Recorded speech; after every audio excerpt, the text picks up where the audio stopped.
Hey Pokedad fan club, it's me Pokedad, and today we are continuing our series on 2016 Spring Regionals preparation, and so we're coming to you with another top deck profile.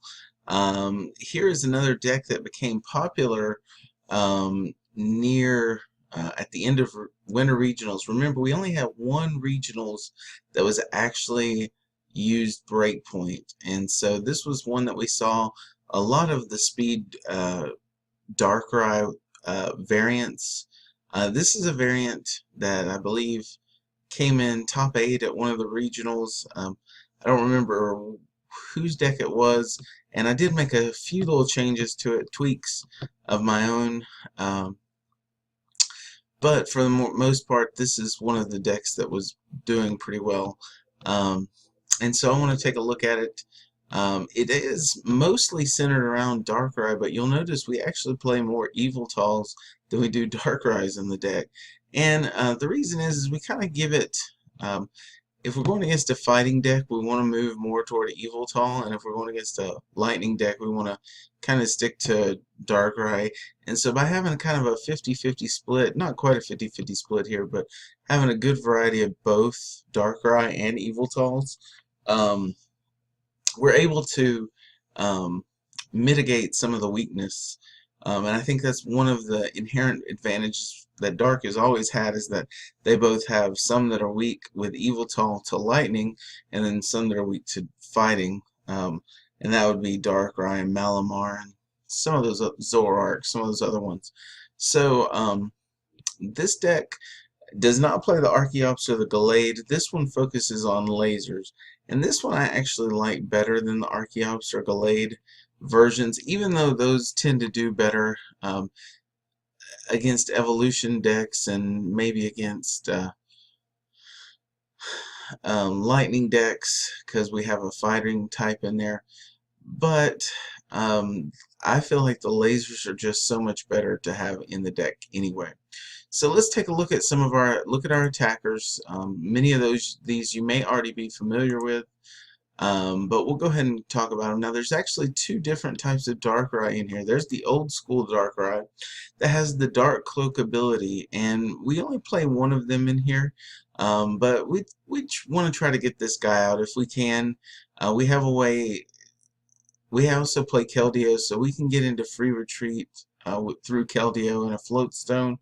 But we also have him available so we can get free retreat for anything that has a dark type, a darkness energy attached to it. So Dark Cloak gives us that ability to have free retreat with anything that has a dark energy on it. And then we can't forget Darkrai was kind of before my time, but my understanding is that he did very, very well for many, many years, and Night Spear is still one of the strong attacks in the game. Night Spear, for a 2 darkness and a colorless, you can do 90 damage, but then you get to hit the bench for 30. So you can, not only can you 2-hit KO EXs, but you can also begin weakening the next EX, or even setting it up for an Evil Ball from Yveltal. So we play one of these, and we don't use Night Spear too much, but if we need it, it's available to us. We play 2 of the Darkrai EX from Breakpoint, okay, and this is kind of the attacker we want to try to synergize around if possible. Actually, Yveltal EX and Darkrai both kind of work together. You're not going to be hitting a lot of one-hit KOs without the laser, let's put it that way. Mostly going to be doing 2-hit KOs, but if you can laser Verbank, then if we can get to that 140 magic number and then get a laser and Verbank, then we can hit the 170, or sometimes even put it, if we can get into like 110 range and then they faint coming back into our turn, we get to draw 2 prizes and then get to go again. That can be very useful too. So let's take a look at this Darkrai. This has Dark Pulse, and believe it or not, this is the attack that we mostly want to use. We very rarely use Dark Head, even though we can put them to sleep with Hypnotoxic Laser. That's a possibility, but it is still a coin flip. And so Darkhead may not, we may not use that very much, but Dark Pulse is actually really, really good because we can stick a double colorless on this Darkrai, and we can fill the bench up using Max Elixirs and oh, what's the other card? I apologize, not knowing right off the top of my head. It just slipped my mind. A Dark Patch, yeah, Max Elixirs and Dark Patch. We can use that to fill up the bench with Dark Energy, and then we can just use a double colorless on this guy, and he can Dark Pulse for. I mean, if we have 5 energies, Dark Energies on board, 120. We're playing Fighting Fury Belt, so hit 130. And then again, we've got the laser bank that we can use, so we can hit 160 pretty easily. And if we can get another energy on board, we can easily start taking 1-hit KOs with this guy. But even if we don't, even if we just hit 2-hit KOs, the fact that we don't have to put any of our dark energy on this guy leaves our opponent in a strategic problem, in the sense that if he tries to take out this guy, I still have my Yveltals and my other Darkrai's ready to go on the bench. So that's why the synergy between Darkrai and Yveltal is so strong here, and why I really, really like this deck. Darkhead does 80 damage, and if your opponent's active Pokemon is asleep, it'll do an additional 80. Again, with Hypnotoxic Laser, it is the possibility that we can put them to sleep and then just take a 1-hit KO on them, because 80 plus 80 is 160. And then when you throw in Hypnotoxic Laser, you're going to be hitting that 170 and potentially more if we have Verbank in play. So Darkhead, we don't want to forget about that, but it's also a strong attack in this deck.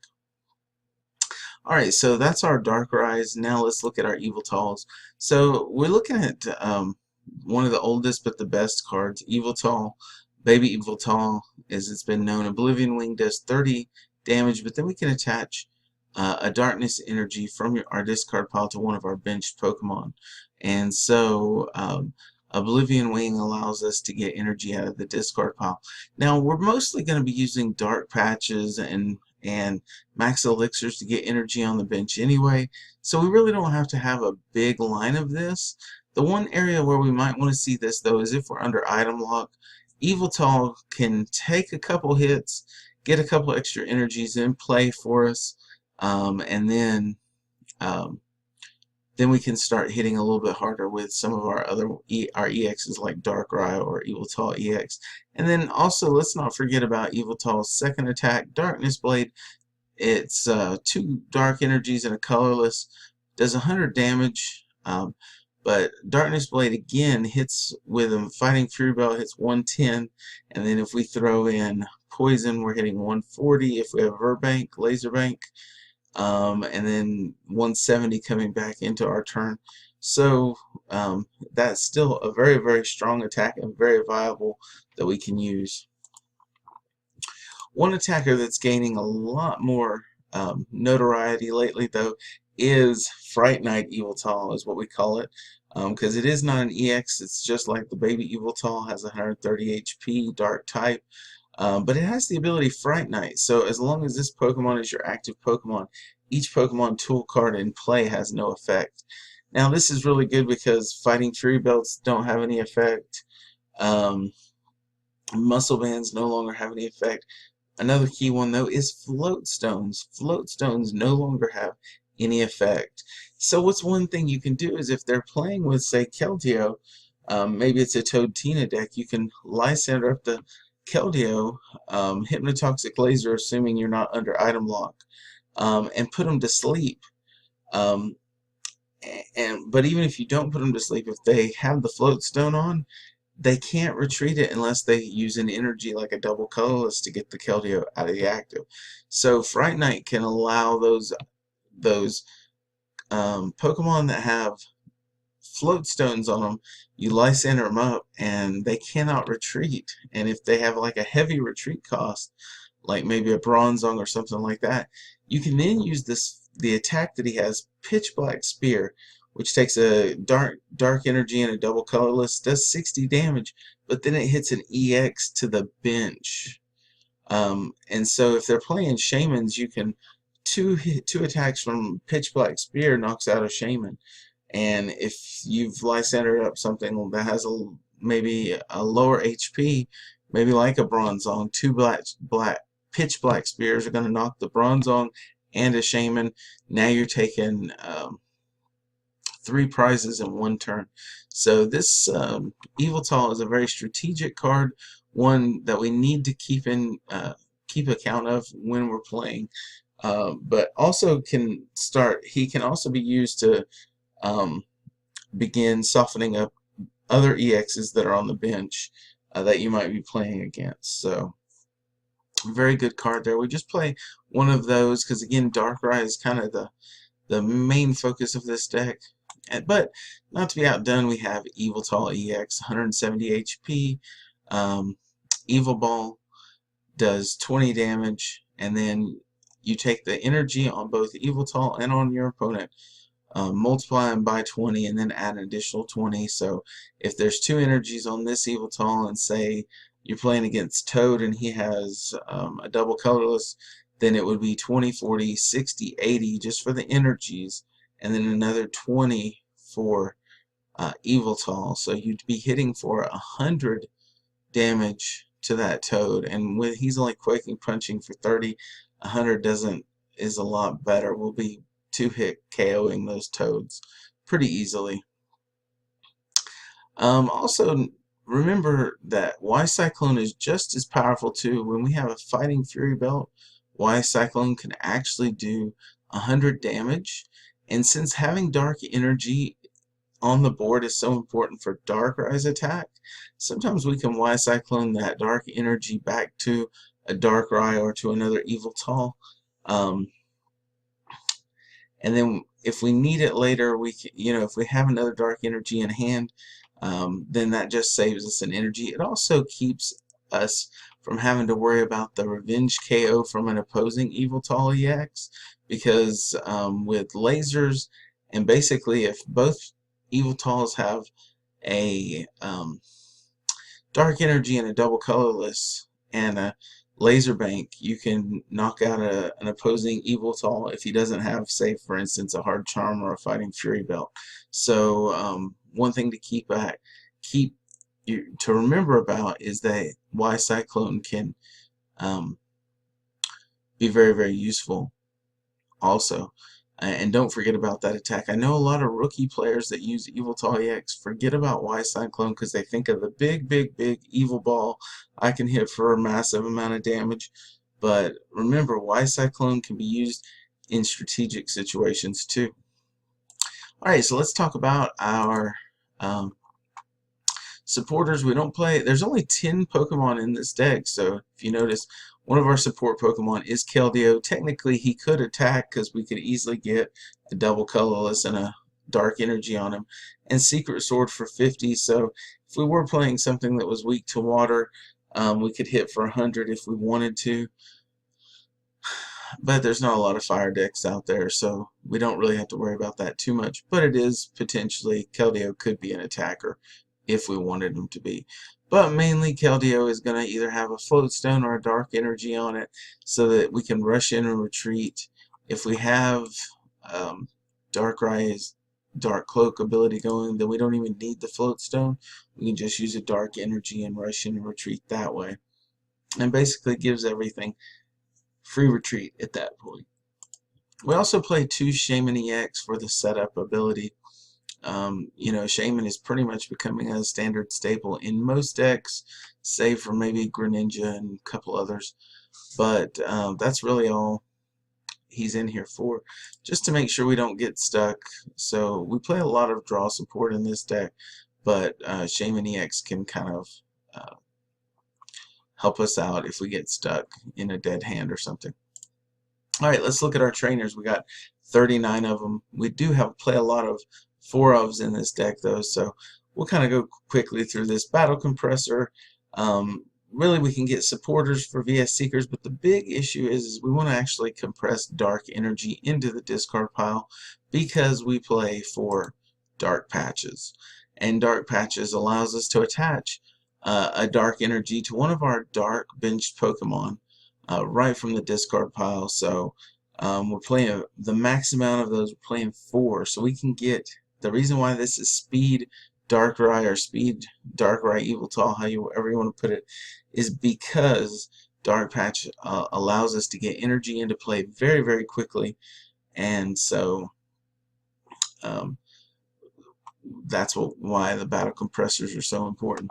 We also play one dowsing machine as our A spec. Now, a lot of people like computer search, but in this deck, this is one of the few decks where dowsing machine actually makes a little more sense. It can be a 5th VS Seeker for us if we need it, but it can also be a 5th Dark Patch or a 3rd Max Elixir, or it can be a 5th Hypnotoxic Laser for us. So it allows us to retrieve any trainer card that's already been in the discard pile. Of course, we have to discard 2 cards from our hand to be able to use it, but it's the ace spec that really makes sense in this deck because of Dark Patch and Max Elixir and Hypnotoxic Laser.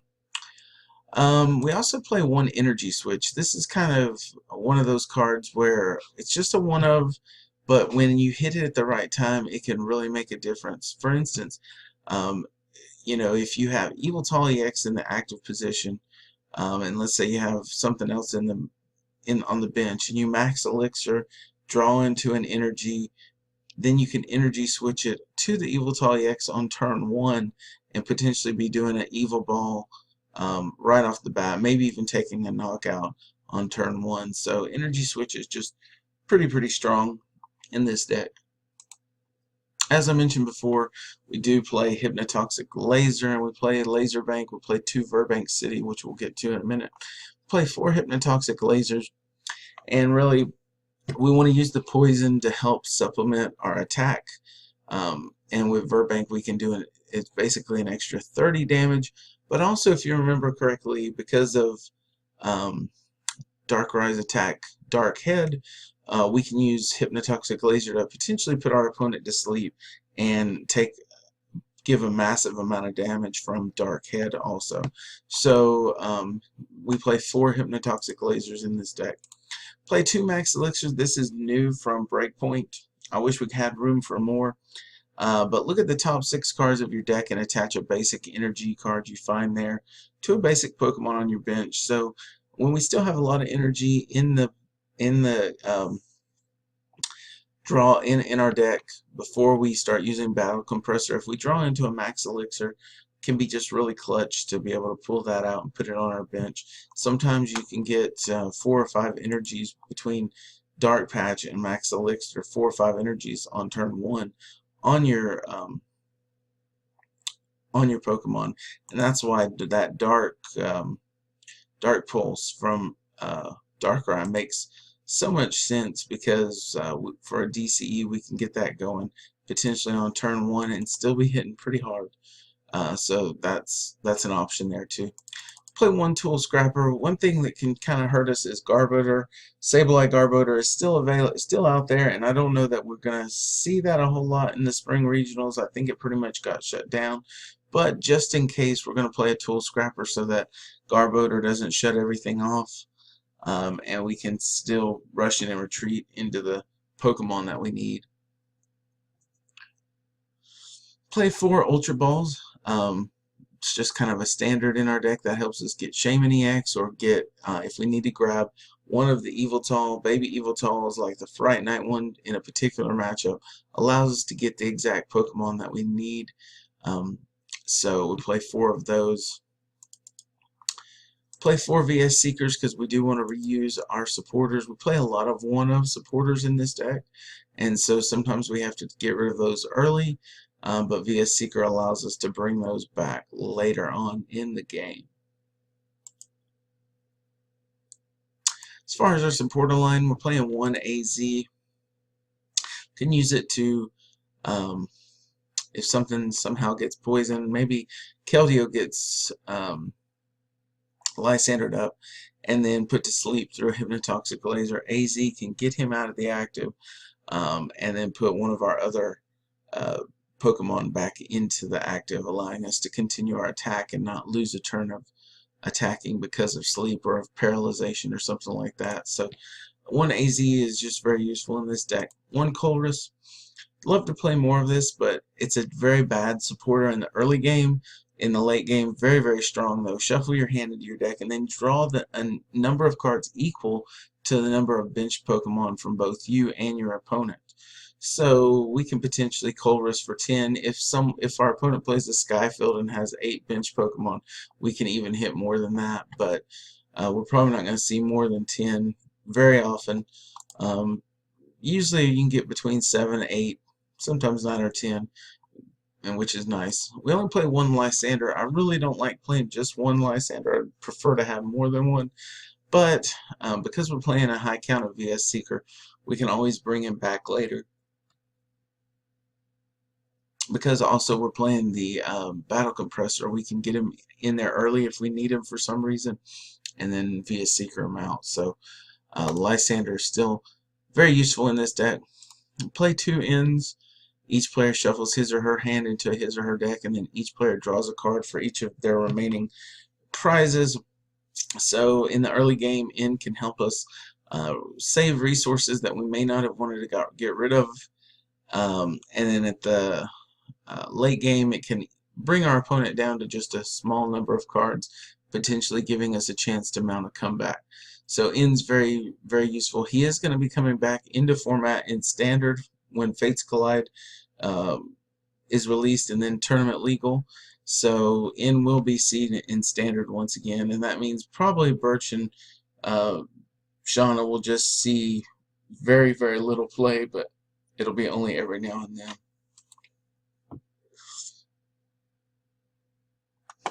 Excuse me, guys. Professor Sycamore will play 4 of those. You could also play Juniper. I know a lot of old school people that prefer Juniper, but Professor Sycamore is actually my time, so I prefer Professor Sycamore. Play 4 of those. Discard your hand and draw 7. So if we get, especially in item lock decks, this Sycamore is just really, really useful because most of the stuff we're going to throw away as items anyway. And it allows us to get into our Pokemon and our energy a lot better, a lot easier. Play 106. Again, this is kind of help with Garbodor, but it also could be clutch to help take out a double colorless or a double dragon if you're playing against Toadtina, or it can also take out a Fighting Fury Belt so that you can take a KO on something that you wouldn't have been able to because of the extra 40 damage. So could be very useful. We also play 2 Burbank City Gym. This again is to help increase our damage for our hypnotoxic lasers, which is going to help us hit that one-hit KO range more often. And then we play 3 Fighting Fury Belts. This really just makes Darkrai a massive beast of 220 HP, so he's as massive as a Mega, and then gets an extra 10 damage boost when he attacks. So just very, very useful. And then Yveltal also can now be 210 HP, Yveltal EX, and we can even put it on the baby Yveltals. Excuse me, making them like around 170 HP. So turning them into an EX, or at least the HP of an EX. Anyway, so that's 3 Fighting Fury Belts, and then 1 Float Stone. This is for Keldeo. Remember, we can either use Darkrai's ability to give us free retreat for a Darkness energy, so we don't need to play like a heavy count of Float Stone. So just 1 Float Stone in this deck to help us out there. And then as far as energy, we'll go energy counts. We just play 11 energy. We play 8 dark energy and only 3 double colorless, and we play that. Normally it's a 7-4 split in most of these dark decks, but because we're playing max elixir, we want to give us a better chance of hitting that and getting us a free energy attachment from our deck, and so we play an 8-3 split, and that seems to help us get the energy in play a lot quicker and allows us to get attacking much more quickly. Anyway, guys, so that is the deck analysis for you. This is kind of the Turbo Darkrai Yveltal deck. It's very, very strong, very powerful, sets up very quickly. So anyway, guys, hit that like button for me. If you have any questions, feel free to leave that in the comments below. Tell me what you think of the deck, and also tell me what you think, what deck you're gonna try to play for regionals if you're going to go to regionals, and tell me what regionals you're gonna be at. I'm gonna be trying to go to Georgia regionals, so if you see me there, please say hi. And then finally, guys, if you're new to the channel, please hit the subscribe button. We value each and every one of you. Anyway, until next time, this is PokeDad signing off. Bye, guys.